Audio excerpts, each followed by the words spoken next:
भगवत ऋषिक जी महाराज कह रहे हैं, जब जीव माया के अधीन होता है तो उसको स्त्री प्राण प्रिय, पुत्र प्राण प्रिय, शरीर प्राण प्रिय, मकान प्राण प्रिय, रुपया प्राण प्रिय,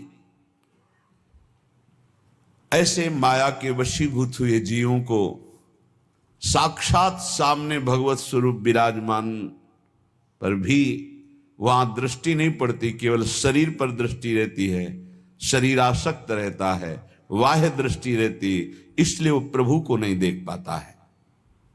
सारी आयु, पूरे के पूरे श्वासें जो अमूल्य हैं, इन्हीं के बीच में नष्ट कर देता। मेरी पत्नी, मेरा पुत्र, मेरा शरीर, मेरा मित्र, मेरा भाई, मेरा मकान, मेरी संपत्ति, अब ये कर लिया, ये कर लूंगा, अब ये पा लिया, ये पा लूंगा, ये माया।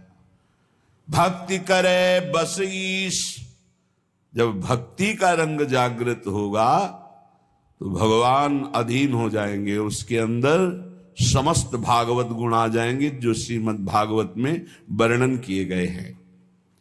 श्रीमद् भागवत में जो धर्म का स्वरूप 37 लक्षण बताए गए हैं वो उसमें जागृत हो जाते हैं। ये नए नए झगड़े करके, नए नए वाद विवाद करके भक्ति संबंध में भी जो एक दूसरे से द्वेष करते रहते हैं, घृणा करते रहते हैं, ये बेचारे हैं, जानते नहीं हैं एक ही परमात्मा स्वरूप है। जब भक्ति का रंग आता है तो जड़ चेतन जग जीव जत सकल राम मैं जानी, बंदों सबके पद कमल सदा जोरि जुग पानी। इसीलिए बड़े कृपा पात्र हैं जो सुलझा हुआ सत्संग प्राप्त हो जाए, नहीं तो भक्ति भी उलझा देती। अगर शुद्ध भक्ति का बोध नहीं है तो उन वचनों में ऐसी मायाकृत आसक्ति होती कि सामने वाला उलझ जाता है, वो समझ नहीं पाता कि सत्य का मार्ग क्या है। जब सत्य का मार्ग नहीं समझ पाता है तो अपराध बन जाते हैं, अपराध बन जाते हैं तो माया वैसे ही फिर अपना प्रभाव दिखाती रही, कुछ लाभ नहीं मिलता।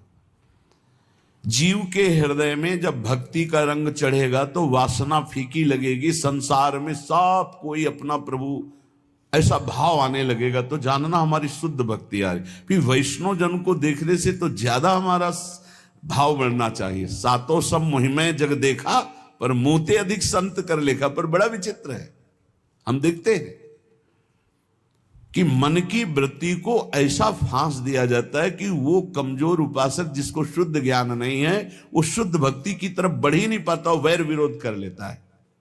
और गुरु सोई जो साधु सेवावे, साधु सोई जो विषय छोड़ावे, तस्मात् शास्त्रम प्रमाणम थे। गुरु कौन?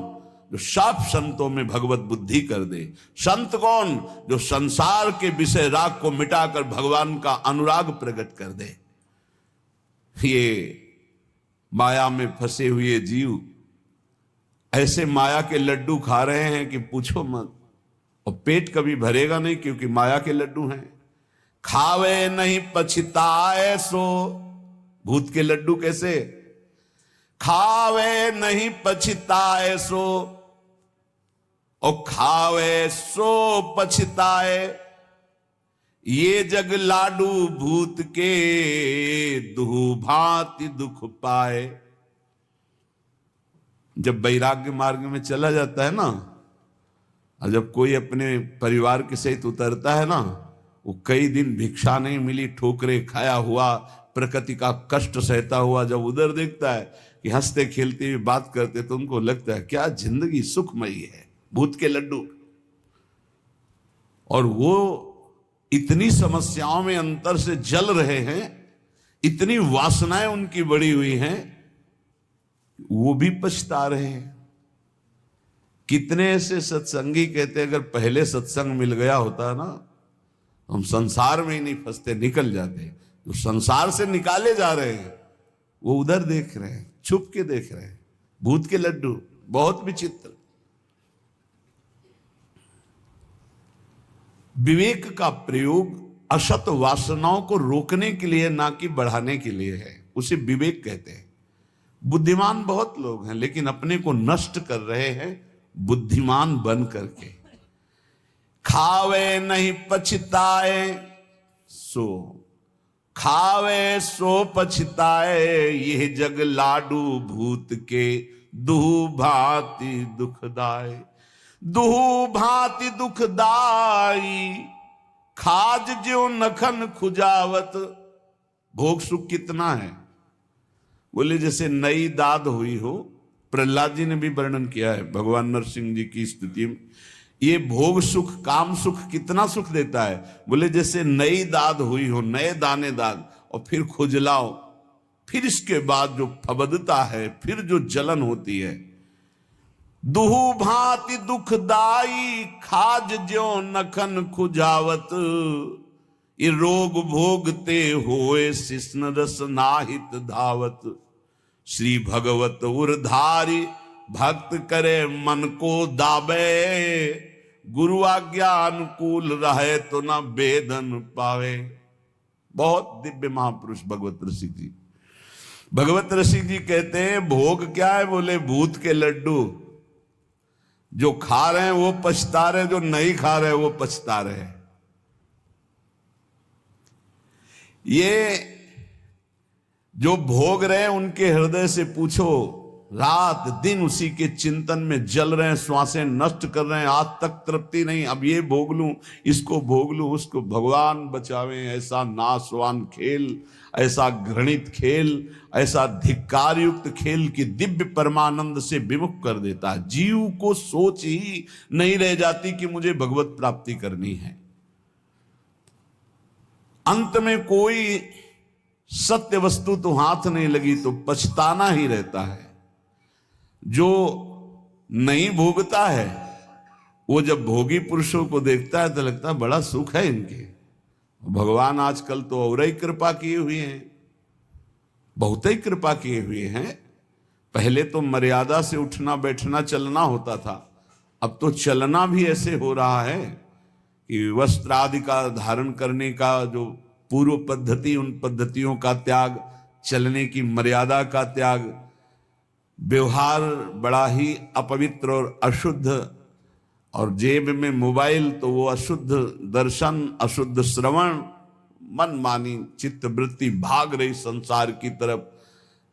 ये जो त्याग के मार्ग में चल रहे हैं और ये जो भोगों का आकर्षण बहुत बड़ा भारी ये माया का दुख है, वो समझ नहीं पाता, बस वही चिंतन बना रहता है। और जो भोग रहे हैं वो और भोगों की लालसा में जल रहे हैं। बोले ये माया के भूत के लड्डू दोनों को दुख दे रहे हैं, जो नहीं भोग रहे हैं उनको भी और जो भोग रहे हैं उनको भी। ये जो नहीं भोग रहे हैं इनको कैसे बचना होगा? बोले ये तन से तो छोड़ रहे हैं, मन से ग्रहण कर रहे हैं, इसलिए इनको दोनों ही दुख होए। रसबल छूटे जो विषय तब ही तो सुख होए। राधा राधा राधा राधा नाम सुधा रसम, ये रसबल है। जब नाम जप करोगे तो घृणा हो जाएगी। कौन सा ऐसा स्थान है जो भगवान के नाम रूप लीला धाम से भी अधिक महत्वशाली है? अरे वमन हो जाए ऐसे घृणित अंग हैं, उल्टी हो जाए ऐसे घृणित अंग, बदबूदार अंग, मलमूत्र के भांड इस शरीर को प्रिय, इस शरीर को प्रिय, इसमें सुख। भगवान बुद्धि शुद्ध करे, कृपा करें। नहीं चाहे जितना प्रवचन कर लो, चाहे जितना प्रवचन सुन लो, अगर भजन नहीं है ना तो स्थिति वही होगी। जिनकी आप निंदा कर रहे हो उन्हीं में नाक रगड़ोगे। ये माया का ऐसा विशुद्ध जो जाल है, उससे निकलने के लिए जब तक पूर्ण भगवान की शरणागति नहीं होगी तब तक कोई उपाय नहीं है। नाटक से नहीं निकल सकते। दैवी हेषा गुणमयी मम माया दुरत्तया मामेव ये प्रपद्यन्ते माया में ताम तरंतिते। 50 वर्ष हो जाते हैं फिर भी वही नारकी भोगों की तृष्णा मिटाना कठिन हो जाता है। और जो भगवान की शरण का रास्ता पा गए, कम समय में इस माया पर विजय प्राप्त कर लेते हैं। कह रहे हैं भगवत रसिक जी, भगवान श्री हरि सबके हृदय में विराजमान हैं। पर जब तक भगवान के चरणारविंद का आश्रय लेकर विशुद्ध भक्ति नहीं होगी तब तक कुछ लाभ नहीं मिलने वाला। लाभ क्या है? यही लाभ है इन विकारों पर विजय प्राप्त करना। जो उपदेश है और को, खुली बात कह रहे हैं, खुली बात, जो उपदेश है और को सो नहीं माने आप, देखो जगत प्रवीणता ठगे आपको आप, ठगे आपको आप, विषय स्वार्थ नहीं छूटे, परमार्थ पत हेत बके, पर धन को लूटे। पंडित संत महंत गोसाई परमहंस जो, लोभ ग्रसे सब लोग नहीं भगवत सहाय जो। बड़े ही विरक्त फक्कड़ महापुरुष, किसी की कुछ भी आन कान न रखने वाले, बोले जो उपदेश के अनुसार आचरण नहीं करता है मैं उसे कुछ नहीं मानता हूं। भगवत ऋषि जी कहे जो वाणी में वही मन में वही आचरण में हो तो तुम्हारा प्रवचन ठीक है, प्रवचन कुछ और, मन में कुछ और, आचरण कुछ और। तो पंडित संत महंत गोसाई परम हंस जो, लोभ ग्रसे सब लोग नहीं भगवत सहाय जो। जो उपदेश है और को सो नहीं माने आप, देखो जगत प्रवीणता ठगे आपको आप। भगवत ऋषि जी महाराज कह रहे हैं विद्वान पांडित्य से युक्त संत भेष, महंत पदवी, गोसाई पदवी, परमहंस आदि पदवियों को प्राप्त जो हैं, जो धन का लोभ मान मद का त्याग करके निरंतर अपने स्वरूप में या भगवदानंद में मस्त हैं, तो धन्य है वो जगत पावन करने वाले संत महंत पंडित गोसाई परमहंस जन। ये जगत पावन करने वाले हुए।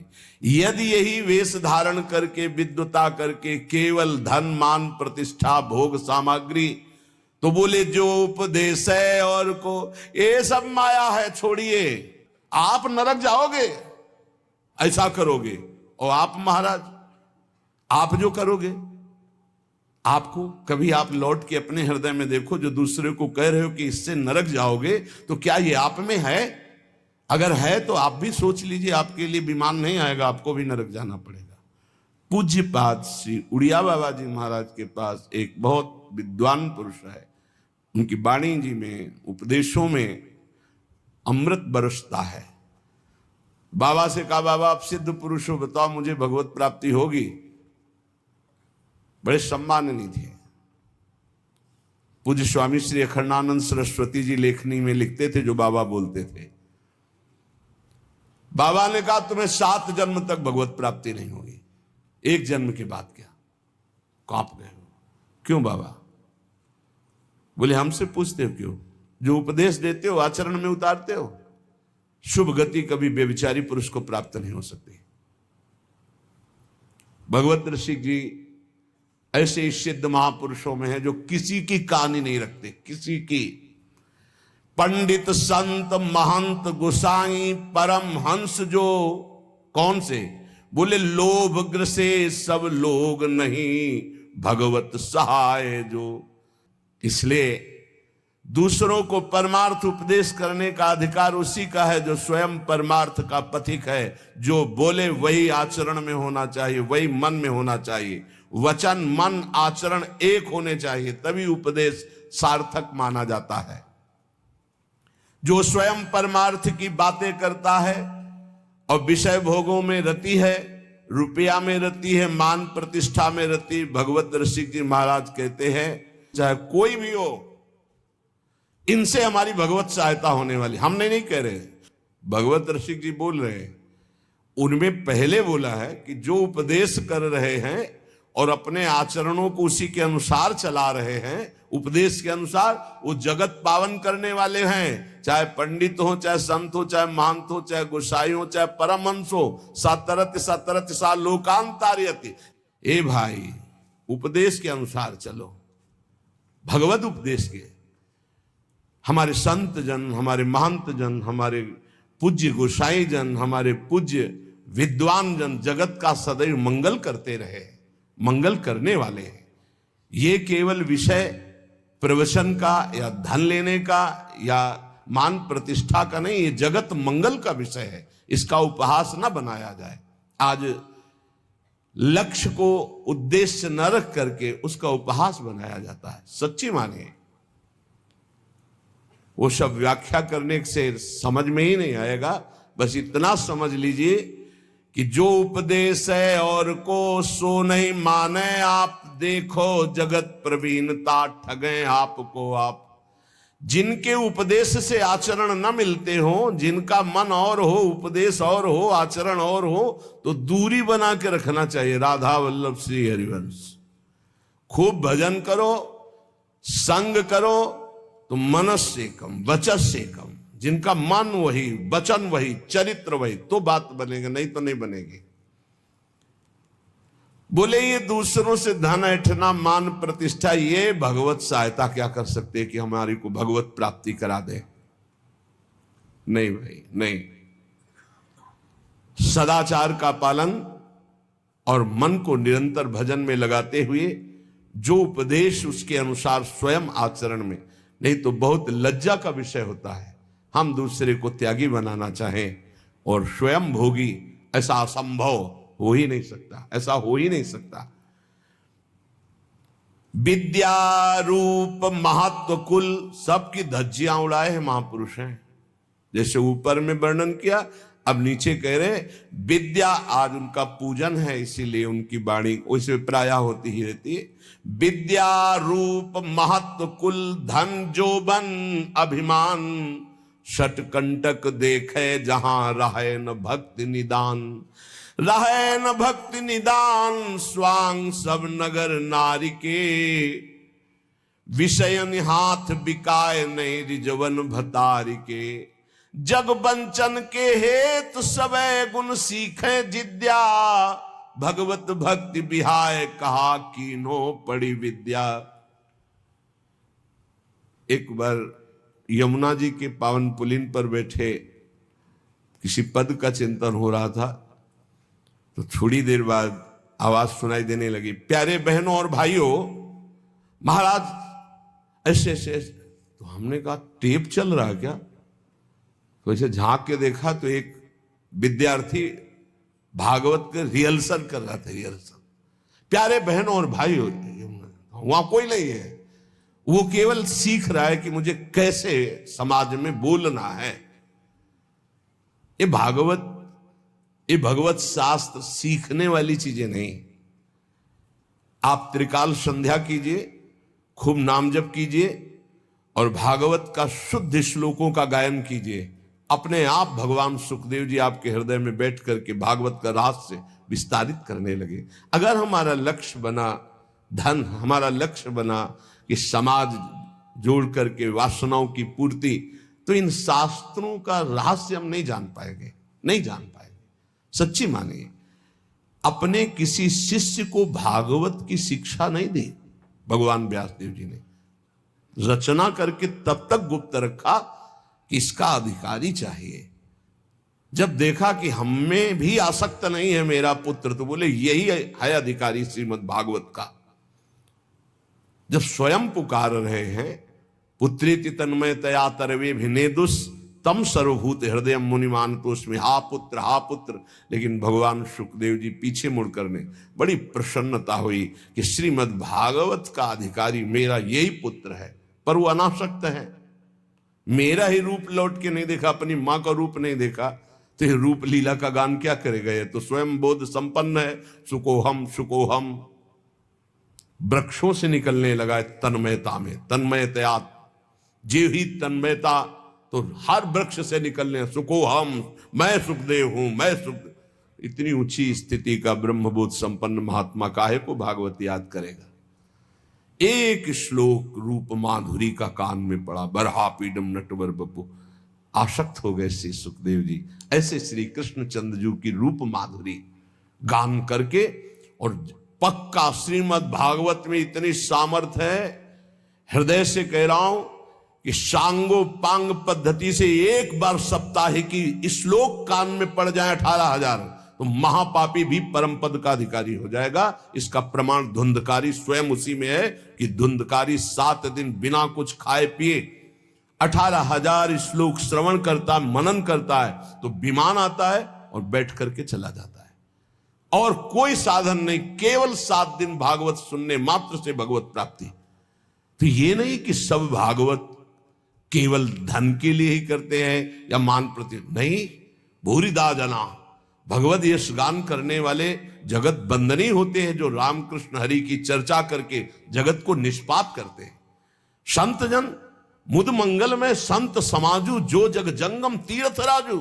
ये चलते फिरते तीर्थ हैं, तीर्थराज प्रयाग हैं, तीर्थी कुर्वंत तीर्थान, ये जहां चरण रख दे वहां तीर्थ बन जाए। लेकिन ये उनके लिए है जो भगवत चिंतन में निरंतर डूबे हुए, एकमात्र जगत मंगल के लिए उनका वचन निकलता है, उनके चरण चलते हैं जगत मंगल के लिए।